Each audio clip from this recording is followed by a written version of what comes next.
Greetings and salutations, everyone. Welcome back to another episode of FTB Evolution on the FTOG server. Before we get into today's content, I wanted to let you know that Grok was able to help me out, and I got the quests for all of this. It was all kind of just random rewards. I did collect them. This is what we got as rewards. We got nothing too interesting. We got a bee spawn egg. Got another warp stone if that ever becomes relevant. We got some nice gems. Some talismans. And currently our talisman setup looks like this. We got pickaxe, nether star, and obsidian, and then the soul of dimensions. Now, looking at the quests, I did collect most of them. These 5 have perfect gem rewards, which I'm not going to touch until I get into making the ultimate sword eventually. But I did want to collect this on screen. So this is the legendary crate for finishing the final thing. And let's go. Oh, I get to choose. That's awesome. We don't want a mega storage component. Or do we? Probably not. Let's see. Ultimate induction cell. Ultimate induction provider. 1 second while I look this over. So I've looked it over, and I've decided I'm going to go with the ultimate induction cell, which I will show you why for a reason. So the induction cell requires a lot of these energy tablets, which require a bunch of gold and redstone and stuff. The provider just requires the circuits and a bunch of cubes. So the more cost-effective is to take the induction cell, and we will put that in our battery when we go over there in a minute. Next up, I have finished the Ars Nouveau chapter. I went through and did all of the little things. I've also discovered some fun new stuff. So I discovered, or remembered, or looked into the intangibility spell, which if you look here, this causes blocks to temporarily turn to air. For example, boom. And then it slowly solidifies back to that. Now, the fun thing about this is that, let's see, let's use it on this mountain over here. Let's tunnel into our factory, shall we?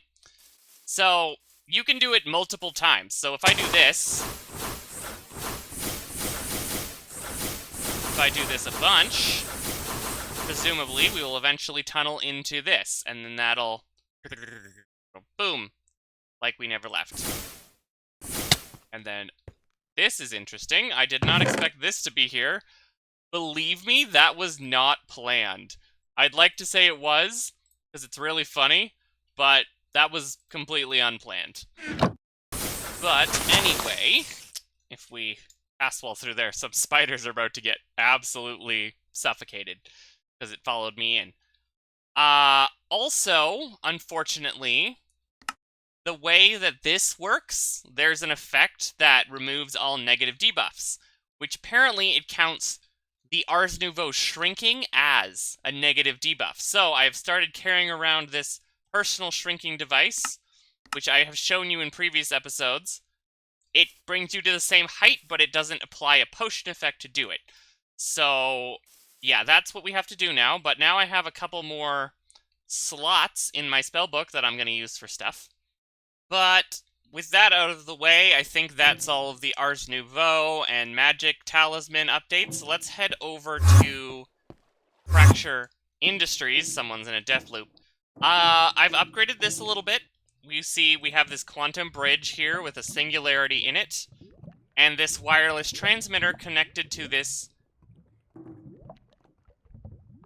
Sorry, I thought I heard someone. Connected to this wireless terminal. So because we have this basically what is a multi-dimensional wireless transmitter here, I think that's a new player, so having a bad time with some of those apothec mobs. But yeah, wireless transmitter, and then this works in all dimensions, and I've soulbound it, so basically we have access to our entire storage, which You'll remember last time we were pretty much full. I made a 256K disk drive, typeless, so now all of our inventory is pretty much in there, and then we have all of this other disk drive for empty space, so we're good for a while.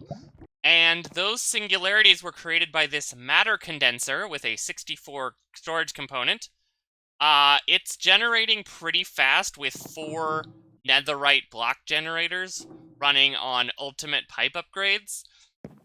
It takes about 10 minutes to make a singularity with this setup, so I'm just going to let it make like half a stack, maybe a stack, and then I'm going to put this away because it's ugly and it's in the way and I don't want it there. Now that we have near infinite, or functionally infinite at this point, storage for items, let's see if we can install functionally infinite storage for power. And I'm gonna fly in there and grab that, and then go back to normal. If we put this in here, and then place the casing back down, we have so much storage. Input, output is almost nothing, but that's charging up, and it's gonna take a while. But we basically have infinite power, functionally infinite power storage for now, so that's pretty cool. And now that all of that update stuff is done, we can get into today's main episode, which, I did it again, I finished all of Just Dire Things.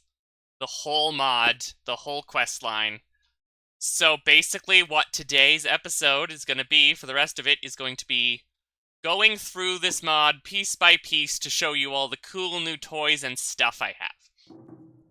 But let's start with the main mod mechanic, which is gooifying metal blocks. So if we put that in there, and then we open this up so we can get in. This goo here, which is the tier 4 goo, I've upgraded it to tier 4, will consume the iron, turn into that, and become a new ore, that there is a vacuum going into that. So I shouldn't be in there. And this one does gold, this one does diamond, and this one does netherite blocks. So I have created a system that will auto-convert whatever I put in here into whatever's in here. So, let's take a look at this one piece at a time. So, the item I put in there, it pipes into what is a block placer, which will place the block here, and I believe it will check once a minute. Then, the goo will overtake it and turn it into those crystals. At which point, this sensor, which can sense a block, will activate this redstone and activate this block breaker with a supremium pickaxe in it. That will then release an item of that ore, which will be picked up by this item collector, which is currently set to collect in this little rectangle here. Now, the problem is, this goo requires food there's a 10% chance every time it converts a block that it will require more food. So, with this sensor set to target blocks, it can target, if we click it, block states. This is the advanced, or no, this is the simple one. So, we click on this, it can get this state of this block, which will then trigger this, which will click in Skulk, which is its food. And I have set up one of those for each of these things. So that's basically how that works, this auto system. Watch. Like, it'll do, this block breaker will hit it, and then it will be picked up and put in here. Just like that. Boom. Not too complicated. Now, there's a lot of cool blocks in there. But I will get to those later. I'm going to look over those at the end, because, spoiler alert, these sensors and breakers and placers and all of that, that's the main thing we're going to be using from this mod from now on. Those are the big draw. And then these are all frame trapdoors, in case you were wondering. But you can use all of this stuff to make armor and weapons, which I have done. I've made a paxel, a hoe, a bow, and a sword out of all 4 of those materials. These last 2 are powered, and they can be upgraded, I believe, with all of this kind of stuff. There's nothing really that I care about. I'm not going to use any of this. It's more of this cool gadgetry stuff. But before we get to all the cool gadgets this mod has made, I want to show you the time crystal. So, allow me to remove the cardboard box. This is the 4th state of this block. When you create it, you need to place it down in the overworld. It will absorb the energy of the overworld.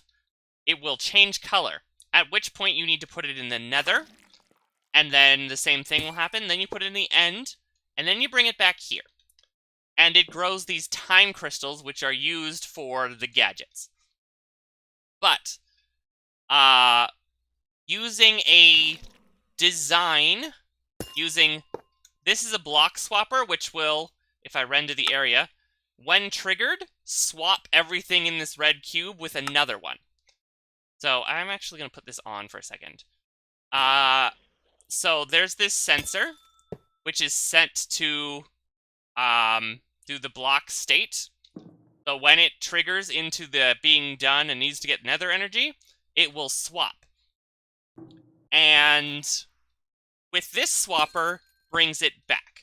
Now this is a time chamber design, or the swapper design. I built the chamber, but the swapper, the dual swapper design, that is by a creator named Philpo, I believe. I will link the video in the description that I got this design from, but let me walk you through it real quick. So, when this thing runs out of power, actually, I can speed it up. Let's speed it up. And hopefully it'll die. Oh, there it goes. And it disappeared. And now we're just gonna sit here and watch for a few minutes. Never mind, because I forgot to load the chunks. It's supposed to work with chunk loading. But basically, that, when it detected that it was ready to go to the nether, it swapped using the advanced swapper, which is using a wrench bound to another swapper, and then this one will send it to the end when it's ready. Normally I have to load the chunks, but I forgot to do that before I started recording, so we're just gonna follow it. So we're just gonna wait for this to disappear. There we go, and it's gone. Okay, so where that went now is, if we click into our waypoint here, where did I put it? Is it at the end? Time chamber end stage. Okay, so we click in here. Now it's in here. It is weird that, oh, and it's gone. So let's go back to the power station. And then it's back in here. So, yeah, the cardboard box stops it from decaying or transporting or anything, so that's when I'm not using it. I put it in there. But yeah, I'll link the video if you want to see the exact of how this works. But I've gotten most of what I need, so it's kind of just sitting there in a in a cardboard box right now. Okay, with that, I think we've covered most of the mechanics and the resource gathering. Now on to the fun part, which is all the cool gadgets. So here, these were not used in the machine. We have fluid placers and collectors, and a item dropper that will just drop items into the world, like a Botania open crate, I think. Probably configurable. But then we also have this pocket generator, which I can fuel with this fuel canister. I don't need this because I have the player card, but I thought it was worth mentioning. We have a generator. We have a paradox machine. This thing, I'm not entirely sure how it works. But if we render the area, And then we need to power it. Did I bring... There's a thing. So let me grab an ore real quick. Nether quartz ore. So, if I place down the paradox machine, and I place this thing, and then I place this thing, and then we need a button. So, if I understand this correctly, we can... we need time fluid, which I don't have right now. Okay, so this is awkward, but I did not prepare enough time fluid, and I don't have enough time crystals to make any. So maybe we'll come back and show what this does next episode. But basically, what it does is you could hit this button, and then you snapshot it, and then I could remove this and hit the button, and another nether quartz would appear, because it's grabbing it from another timeline. Now, apparently, if you do that too much, there'll be a side effect of the paradox. I don't know what that is. It seems to be a kind of a black hole that eats stuff. So let's not do that too much. I'll demonstrate it next time. But the more useful stuff is elsewhere. So if this is the experience holder, which I actually am going to put down here, I think. So if we store all our levels. Let's store all our levels. And then we can retrieve one at a time. This is what you want for experience storage. It's much better. And it seems to have a decent amount of storage. Next up, the creature catcher. We actually need to go outside for this one. So let's go to Fracture Labs.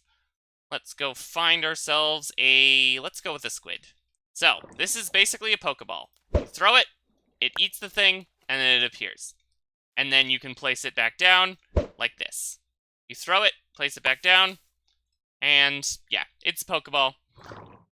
Not too interesting, but very useful. That's basically the mob imprisonment devices, but with cooler animations. Back in the power station, we have a machine settings copier, which saves time, because you can copy settings from one machine to another of the same type. We have... Get away from the lava.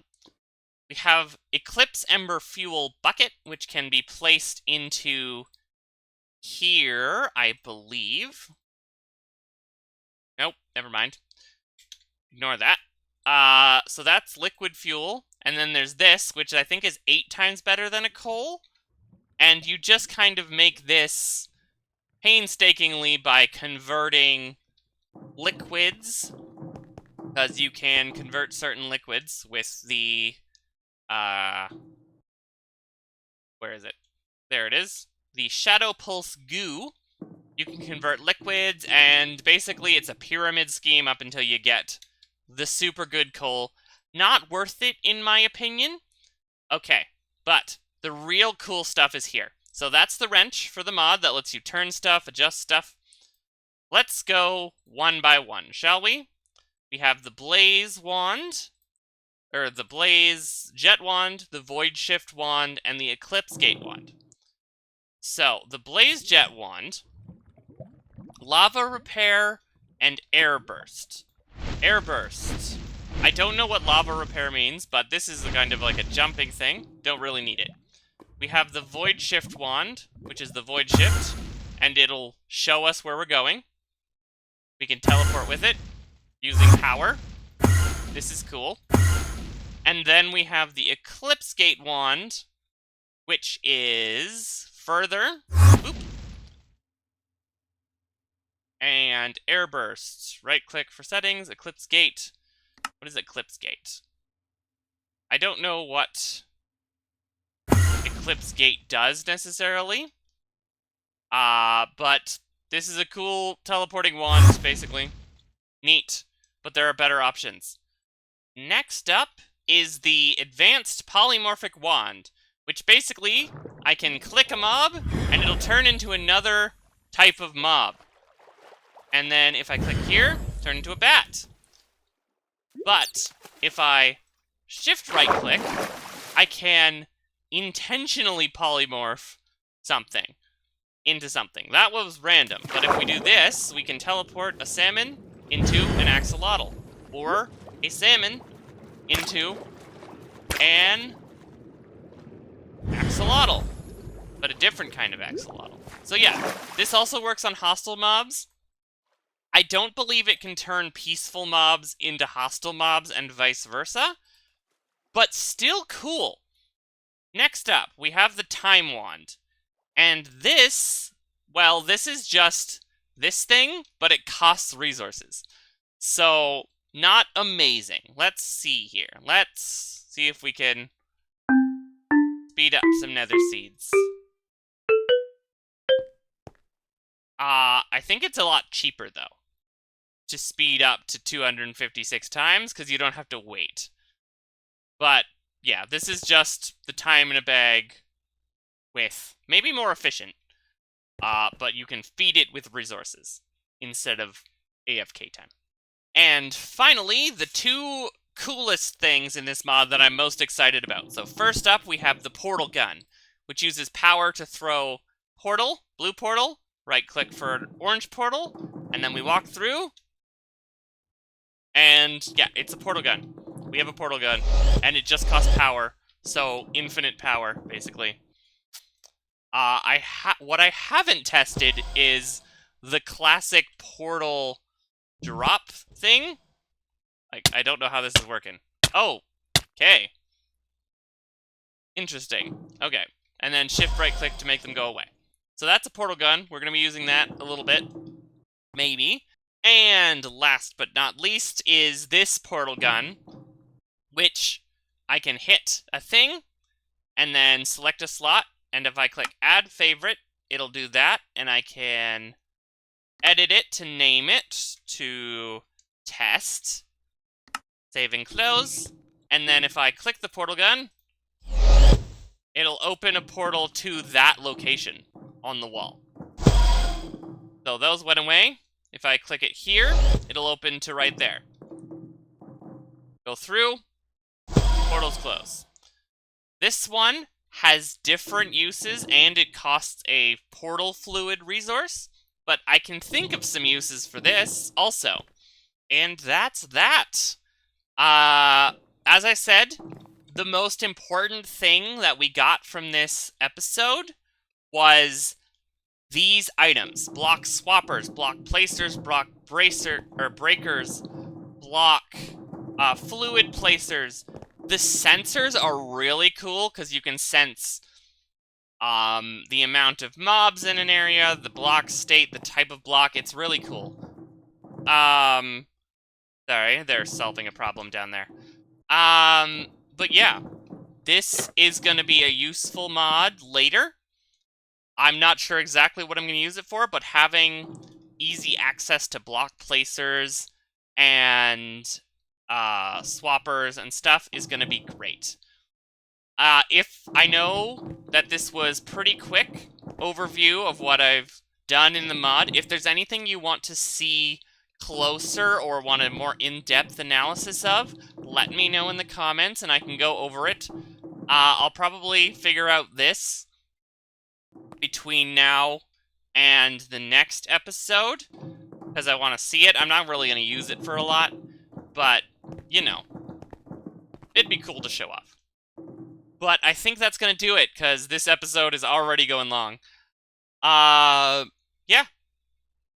See you next episode. Thanks for watching. FractureCo thanks you. Later.